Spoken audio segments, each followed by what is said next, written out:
رسول اللہ صلی اللہ علیہ وسلم نے فرمایا ان اللہ لا یستحیی من الحق، اللہ تعالیٰ حق بات کو بیان کرنے سے حیا نہیں کرتے۔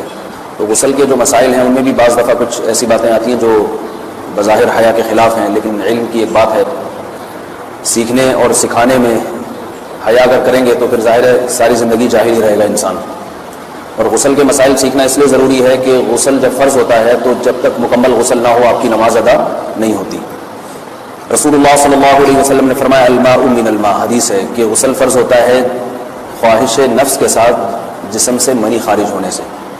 مرد پہ غسل کب فرض ہوگا؟ جب اس کے جسم سے شہوت کے ساتھ منی خارج ہو۔ منی بالکل سفید رنگ کی چیز ہے، ایک ہوتی ہے مزی، شہوت پیدا ہونے سے اگر کسی کے مرد یا عورت کی صرف رطوبت خارج ہونا شروع ہو گئی اس سے غسل فرض نہیں ہوتا۔ جب تک مکمل شہوت پوری نہیں ہو جاتی اور مادہ منویہ خارج نہیں ہو جاتا، چاہے احتلام کی صورت میں ہو یا کسی بھی طرح سے ہو۔ مردوں کے ساتھ چونکہ یہ بہت زیادہ ہوتا ہے نائٹ فال کی صورت میں، مردوں پر غسل کی یہ صورت بہت زیادہ فرض ہوتی ہے۔ جیسے ہی بلوغت ہوتی ہے تو احتلام شروع ہو جاتا ہے، ہفتے میں 1 دفعہ 2 دفعہ 3 دفعہ، بعض نوجوانوں کو روزانہ بھی 2 دفعہ ہوتا ہے، جبکہ خواتین میں یہ والے غسل کی صورت بہت ہی کم ہوتی ہے کہ ان کو نائٹ فال ہو یا اس طرح سے غسل فرض ہو۔ ہزاروں میں کسی ایک عورت کے ساتھ ایسا ہوتا ہے۔ ایک صورت تو یہ ہے غسل فرض ہونے کی۔ دوسری صورت کیا ہے کہ جب انسان اپنی زوجہ کے ساتھ ملاپ کرے اور انٹرکورس ہو جائے، چاہے اس صورت میں ڈسچارج دونوں میں سے کوئی ہو یا نہ ہو، لیکن دونوں پہ غسل فرض ہو جائے گا، مرد پہ بھی اور عورت پہ بھی۔ یہ تو مردوں کے غسل کے فرض ہونے کا۔ مردوں کے غسل میں ایک چیز یہ بھی ہے کہ اگر آپ نے رات کو نیند کی اور صبح آپ اٹھے اور آپ نے کپڑوں پہ نشان دیکھا، اب آپ کو یہ پتہ نہیں چل رہا کہ یہ منی کا نشان ہے یا مزی کا ہے، تو بھی آپ پر غسل کرنا فرض ہے۔ یہی سمجھا جائے گا کہ یہ آپ خواب میں ڈسچارج ہوئے ہیں۔ عورت پر جو غسل فرض ہوتا ہے ایک اور صورت میں ہوتا ہے کہ جب خواتین کو ایام آنا بند ہو جاتے ہیں، حیض یا نفاس سے جب پاک ہو جائیں تو بھی ان پہ غسل فرض ہے۔ یہ تو غسل کی فرضیت سے متعلق احکام تھے۔ کچھ چیزیں ایسی ہیں جن میں غسل سنت ہے، فرض نہیں ہے۔ جمعہ کا دن غسل کرنا، رسول اللہ صلی اللہ علیہ وسلم نے بہت زیادہ تاکید کی ہے۔ جو مسلمان ہفتے میں 1 دفعہ بھی نہیں نہاتا، وہ کتنا ہی نیٹ کلین ہو، مگر شریعت کی نظر میں وہ قابل ملامت ہے، اسے تانے دینے چاہیے کہ شرم نہیں آتی، ہو مسلمان مگر رہتے ہو بھنگیوں اور چماروں کی طرح۔ ملامت تو اسی کو کہتے ہیں۔ اس کی دلیل رسول اللہ صلی اللہ علیہ وسلم نے فرمایا، صحیح حدیث ہے، حق علی کل مسلم ان یغتسل کل اسبوع مرۃ، کہ ہر مسلمان پر لازم ہے کہ وہ ہفتے میں کم از کم 1 مرتبہ غسل کرے۔ ہر مسلمان پر لازم ہے، چاہے اس پہ غسل فرض نہ بھی ہو۔ اور کس دن بہتر ہے؟ جمعہ کے دن۔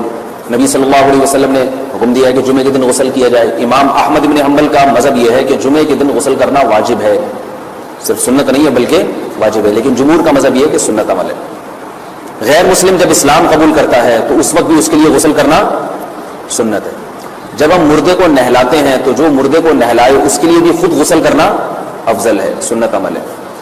عید کے دن غسل کرنا سنت عمل ہے۔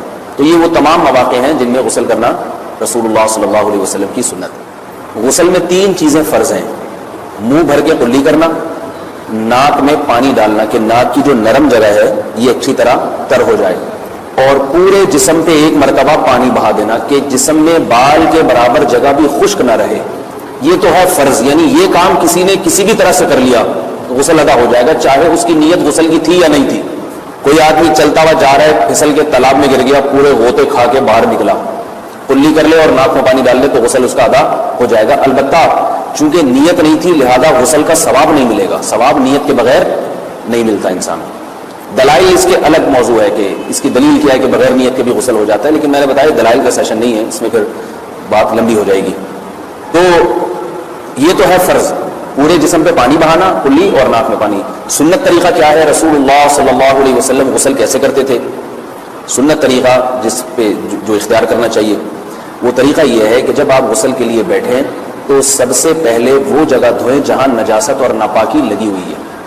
نائٹ فال ہوا، کسی کو احتلام ہوا، تو جہاں جہاں گندگی لگی ہے پہلے اس جگہ کو دھوئیں، استنجا کریں، شرمگاہ کو دھوئیں اچھی طرح، سمجھ رہے بات؟ اس کے بعد ہاتھ دھوئیں اور مکمل وضو کریں جیسے ہم عام حالات میں وضو کرتے ہیں۔ مکمل وضو کرنے کے بعد دائیں کندھے پہ پانی ڈالا، لیفٹ سائڈ پہ پانی ڈالا۔